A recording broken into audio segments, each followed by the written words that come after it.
ஏழைகளின் ஆப்பிள் அப்படின்னு சொல்லப்படக்கூடிய நெல்லிக்கனியை பத்தி தான் இன்னைக்கு நாம இந்த வீடியோல தெரிஞ்சுக்க போறோம்.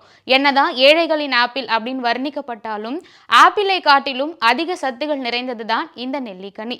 சமைச்சாலும் சரி, வேக வச்சாலும் சரி, இல்ல வெட்டி வெயில்ல காய வச்சு எடுத்தாலும் சரி, இல்ல ஜூஸ் போட்டு குடிச்சாலும் சரி, எல்லா பலன்களையும் முழுமையா நமக்கு அப்படியே கொடுக்கக்கூடிய சிறப்பு இந்த நெல்லிக்கனிக்கு இருக்கு.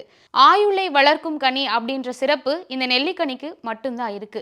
என்றும் 16ஆ இருக்கணும் அப்படின்னு நினைக்கிறவங்க இந்த நெல்லிக்கனியை ஒரு வரப்பிரசாதமா தான் பார்க்கணும். முதுமையை தள்ளி போட்டு இளமையை நமக்கு வரப்பிரசாதமா தரக்கூடிய சிறப்பு இந்த நெல்லிக்கனிக்கு இருக்கு. இந்த நெல்லிக்கனியில இருக்கக்கூடிய குரோமியம் சத்துக்கள் நம்மளுக்கு இதய நோய் வராம தடுக்கவும் உதவுது. குறிப்பா ரத்த ஓட்டத்தை சீராக்கி நம்மளுடைய இதய வாழ்வுகள்ல இருக்கக்கூடிய ரத்த அடைப்பை சீராக்கி மாரடைப்பு வராம தடுக்கிறதுக்கு இந்த நெல்லிக்கனி ரொம்பவே ஹெல்ப்ஃபுல்லா இருக்கு. அது மட்டும் இல்லாம தன்னுடைய சருமத்தை அழகா பார்த்துக்கணும், என்னைக்குமே இளமையா இருக்கணும் அப்படின்னு நினைக்கிறவங்க இந்த நெல்லிக்கனியை ஜூஸ் போட்டு டெய்லி குடிச்சிட்டு வரும்போது சரும அழகு என்னைக்குமே ஒரே மாதிரி மெயின்டைன் ஆகும் அப்படின்னு சொல்றாங்க.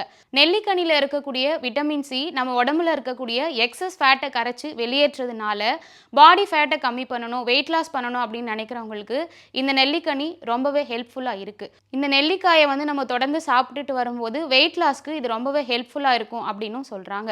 இன்னைக்கு பெரும்பாலும் கால்சியம் சத்துனால சின்ன பசங்களுக்கு கூட சீக்கிரமா கால்வலி, எலும்பு தேய்மானம் போன்ற பிரச்சனைகள் அதிகமா ஏற்படுது. ஸோ இந்த மாதிரி பிரச்சனைகள்ல இருந்து தற்காத்துக்கொள்ள நெல்லிக்கனி ஜூஸோட தேன் கலந்து சின்ன குழந்தைகளுக்கு கொடுத்துட்டு வந்தோம் அப்படின்னா அவங்களுடைய எலும்பு ரொம்பவே ஸ்ட்ராங்கா இருக்கும், அவங்களுடைய ஆரோக்கியத்திற்கும் இது ரொம்பவே நல்லது அப்படின்னு சொல்றாங்க. இந்த நெல்லிக்கனியில நீர்ச்சத்து அதிகமா இருக்கிறதுனால நம்மளுடைய சிறுநீரக கற்கள் மற்றும் பித்தப்பை கற்களை வராமலே தடுக்குமா.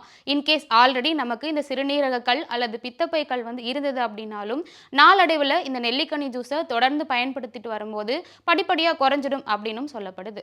அல்சர், வயிற்றுப்புண் போன்ற பிரச்சனைகள் இருக்கிறவங்க இந்த நெல்லிக்கனியை தொடர்ந்து பயன்படுத்திட்டு வர்றது நல்ல பலனை தரும் அப்படின்னு சொல்றாங்க. அது மட்டும் இல்லாம இந்த நெல்லிக்கனியை நம்ம தொடர்ந்து சாப்பிட்டுட்டு வரும்பொழுது நம்மளுடைய ஹீமோகுளோபின் கவுண்ட் நாளுக்கு நாள் அதிகரிக்கும் அப்படின்னு சொல்றாங்க. ஹீமோகுளோபின் லெவல் கம்மியா இருக்கிறவங்க இந்த நெல்லிக்காயை தொடர்ந்து சாப்பிடுறது நல்ல பலனை தரும் அப்படின்னு சொல்றாங்க.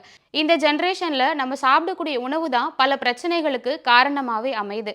ஆனா வாதம், பித்தம், கபம் அப்படின்னு எல்லா பிரச்சனைகளுக்கும் ஒரே சொல்யூஷனா இருக்கக்கூடிய மருந்தை நம்ம எங்கேயுமே போய் தேட தேவையில்லை. மார்க்கெட்ல கிடைக்கக்கூடிய நெல்லிக்கனியை நம்ம வாங்கிட்டு தொடர்ந்து பயன்படுத்தணும் அப்படின்னாலே நம்ம உடம்புல ஏற்படக்கூடிய பாதி பிரச்சனையை நம்ம வராமலே தடுக்க முடியும். இந்த ஜெனரேஷன்ல சின்ன பசங்க கூட சீக்கிரமா கண்ணாடி போட ஆரம்பிச்சிடுறாங்க. கிட்ட பார்வை, தூர பார்வை அப்படின்னு கண் சம்பந்தப்பட்ட பிரச்சனைகள் ரொம்ப அதிகரிச்சுட்டே வருது. ஆனா இந்த நெல்லிக்காயை நம்ம தொடர்ந்து பயன்படுத்துறதுனால வயதான பிறகு கூட நமக்கு கூர்மையான பார்வை கிடைக்கும் அப்படின்னு சொல்லப்படுது. ஸோ கண் பிரச்சனைகள் இருக்கிறவங்க இந்த நெல்லிக்காயை தொடர்ந்து சாப்பிட்றது நல்ல பலனை தரும்.